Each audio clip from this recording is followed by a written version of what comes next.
আমাকে যেতে হবে ফার্ম গেট। বাসে উঠলেই মানুষের গায়ের গন্ধ, আমার বমি আসে। কাছে যেতে হবে হেঁটে হেঁটে। খানিকটা লিফট পাওয়া গেলে মন্দ কি? আমি তো জোর করে গাড়িতে চেপে বসিনি। তাছাড়া আমার চিন্তার সুতা কেটে গেল।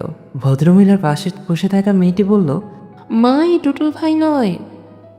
আমি ঘাড় ঘুরিয়ে মেয়েটির দিকে তাকিয়ে ঠিক আগের ভঙ্গিতে হাসলাম, যে হাসি দিয়ে মেয়ের মাকে প্রতারিত করেছিলাম।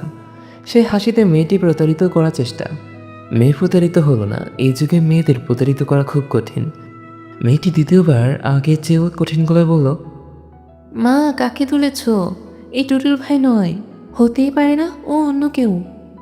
ড্রাইভার বারবার সন্দেহজনক চোখে আমার দিকে তাকাচ্ছে। আমি অত্যন্ত ঠান্ডা গলায় বললাম, সামনে চোখ রেখে গাড়ি চালাও, অ্যাক্সিডেন্ট হবে। ড্রাইভার আমার গলা এবং কথা শুনে হতভম্ব হয়ে গেল। সম্ভবত তাকে কেউ তুমি করে বলে না। আমার মতো সাজ পোশাকের মানুষ অবলীলা থেকে তুমি বলছে, এটা তার পক্ষে হজম করা কঠিন। মেয়ের মা বললেন, আচ্ছা তুমি টুটুল না? না।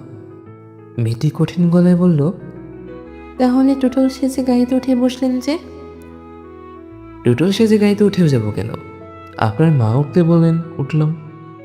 মেয়েটি তীব্র গলায় বলল, ড্রাইভার সাহেব, গাড়ি থামান তো, এনাকে নামিয়ে দিন।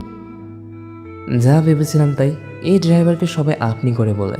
ড্রাইভার মনে হয় হয়তো এরকম হুকুমের অপেক্ষা করছিল। সে প্রায় সঙ্গে সঙ্গে গাড়ি থামিয়ে ফেলল। বড় সাহেবদের মতো ভঙ্গি করে বলল, নামেন। গাড়ি থেকে জোর করে নামিয়ে দেবে, এটা সহ্য করা বেশ কঠিন। তবে এই জাতীয় অপমান সহ্য করা আমার যে অভ্যাস আছে। আমাকে এবং মজিদকে একবার এক বিয়ে বাড়ি থেকে বের করে দিয়েছিল। কনের এক আত্মীয় চিবিয়ে চিবিয়ে বলেছিল, জানেন, আমরা আপনাকে পুলিশে হ্যান্ড ওভার করতে পারি।